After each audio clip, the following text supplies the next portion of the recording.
नमस्कार दोस्तों, मधुर कथाएं चैनल पर एक बार फिर से आपका हार्दिक अभिनंदन है। तो आज की मेरी कहानी का शीर्षक है ख्वाहिश। तो चलिए शुरू करते हैं आज की अपनी ये कहानी। पापा सभी डॉक्टर जवाब दे चुके हैं, माँ अब कुछ दिनों की ही मेहमान है।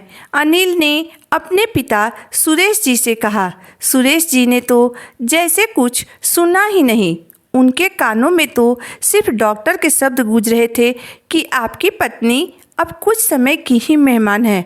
हो सके तो उनकी सारी अधूरी ख्वाहिशें पूरी कर दीजिए। उन्हें जो अच्छा लगता है वही खिलाइए पिलाइए। सुरेश जी अपनी पत्नी को घर ले आए और उनकी देखभाल में लग गए।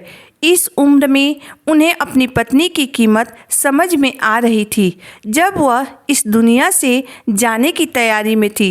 डॉक्टर के कहे अनुसार वह उनकी हर ख्वाहिश पूरी करने के लिए बेचैन थे। एक दिन सुबह सुबह वह उनका सर अपनी गोदी में लेकर बैठ गए और बोले, गायत्री, वैसे तो हमने आज तक तुम्हारी कोई ख्वाहिश पूरी नहीं की, अब करना चाहता हूँ। तुम बताओ, तुम्हारी क्या ख्वाहिश है?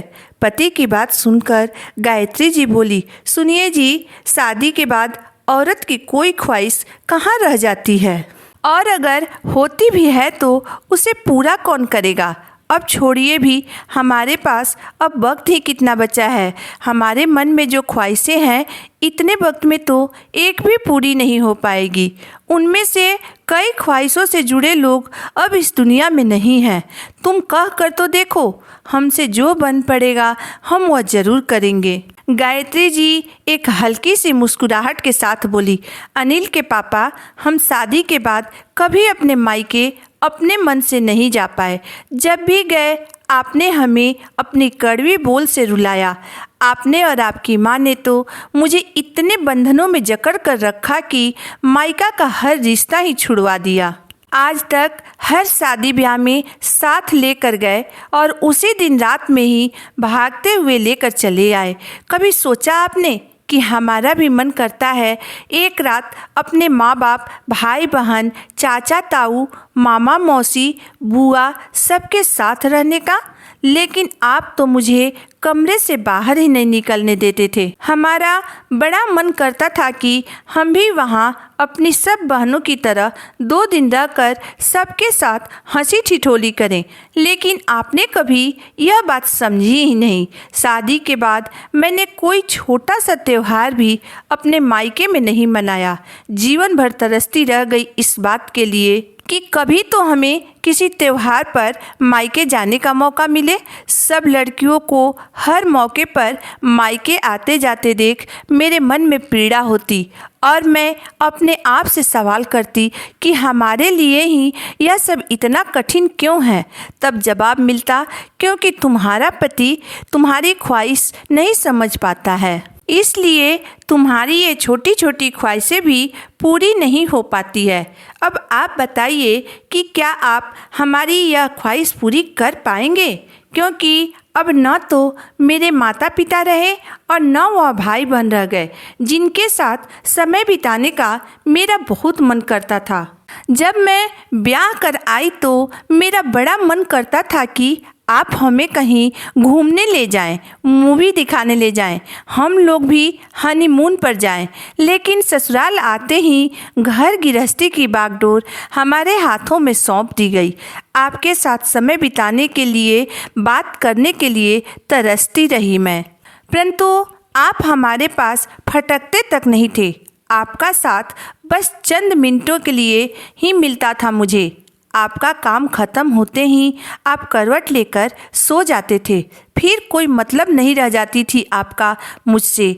आज्ञाकारी बेटा बनने के चक्कर में आपने हमेशा मेरी छोटी छोटी ख्वाहिशों का गला घोंट दिया। आपसे अपने मन की बात करने के लिए तरसती रह जाती थी मैं, लेकिन जब तक काम समेटकर कमरे में आती तब तक आप सो चुके होते थे। अपने मन की बात किससे कहने जाती? सब कुछ अंदर ही अंदर चलता रहता, लेकिन आपने कभी पूछा तक नहीं। आपको याद होगा, हमारी बड़ी हमारी ख्वाहिश थी कि हम लोग फ़ोटो स्टूडियो में चलकर एक तस्वीर खिंचवाएं, लेकिन जब मैंने आपसे कहा तो आपने साफ मना कर दिया। आज तो सब मोबाइल में तस्वीर खींच लेते हैं, लेकिन हमारी तो एक तस्वीर भी आपके मोबाइल में भी नहीं मिलेगी, क्योंकि मैं जब भी साथ में तस्वीर खिंचवाने को कहती तो आप हमेशा छिटक कर मुझसे दूर चले जाते। अब हमारे जाने के बाद ढूंढते रहिएगा, हमारी तस्वीर कहीं नहीं मिलने वाली है आपको। बताइए, अब आप क्या हमारी यह ख्वाहिश पूरी कर पाएंगे जब हम अपने अंतिम समय में पड़े हैं? कभी कुछ पहनती ओढ़ती तो मन करता कि आप भी बाकी पतियों की तरह हमारी तारीफ करें, लेकिन आपको तो निगाह उठाकर मुझे देखने की भी फुर्सत नहीं रहती थी। कभी कुछ अच्छा बनाती तो सब तारीफ करते, परंतु मेरा मन आपकी तरफ बड़ी आशा के साथ देखता, लेकिन आप देखकर भी मुझे अनदेखा कर देते। जिंदगी भर आपकी तारीफ के लिए तरसती रही मैं, लेकिन आप कभी मेरे स्त्री मन को समझ ही नहीं पाए। हमारा आत्मविश्वास तक चला गया। मुझे यह लगता था कि हम दुनिया की ऐसी औरत हैं जिसके अंदर कोई खूबी ही नहीं है जो वह अपने पति को रिझा सके। हमारी ख्वाहिशें कोई बहुत बड़ी बड़ी नहीं थी, बहुत छोटी छोटी थी, जो मन के अंदर ही दब कर रह गई। कहते कहते गायत्री जी की सांस फूलने लगी तो सुरेश जी ने उन्हें पानी पिलाया, जिससे कुछ देर के लिए ठहर गई। लेकिन हाँ, अब हमारे मरने के बाद आप हमारी एक ख्वाहिश जरूर पूरा करिएगा। हमें खूब सजा धजा कर सुहाग का जोड़ा पहनाकर मेरी मांग अपने हाथों से भरिएगा और मुझे खुशी खुशी अपने कंधों पर उठाकर विदा कीजिएगा तथा हमेशा खुश रहिएगा। बस यही आखिरी ख्वाहिश है मेरी, आप जरूर पूरा कीजिएगा। एक बात और अनिल के पापा, जीवन साथी की ख्वाहिशें पूरी करनी है तो जीते जी करिए, ऐसे मरते समय पूछकर उसका मजाक मत उड़ाइए। यह कहकर गायत्री जी की गर्दन एक तरफ लुढ़क गई। वह हमेशा के लिए खामोश हो गई। सुरेश जी पत्नी का सर अपने गोद में लेकर फफक फफक कर रोने लगे और बोले, मुझे माफ़ कर दो गायत्री, तुमने बिल्कुल सही कहा।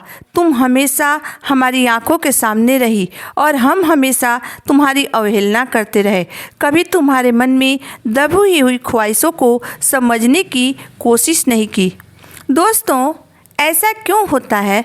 जब तक पत्नी आंखों के सामने मौजूद रहती है तब तक लोग उसकी कद्र नहीं करते हैं, लेकिन उसके जाने के बाद उन्हें उसकी कीमत समझ में आती है।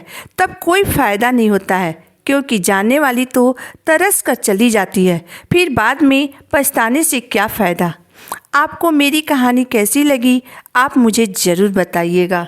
अगर आपको मेरी कहानी अंत तक पढ़ने और सुनने के बाद पसंद आई हो तो मेरे वीडियो को लाइक कर दीजिएगा, चैनल को सब्सक्राइब कर दीजिएगा। तो फिर मिलते हैं एक नई वीडियो, एक नई कहानी के साथ।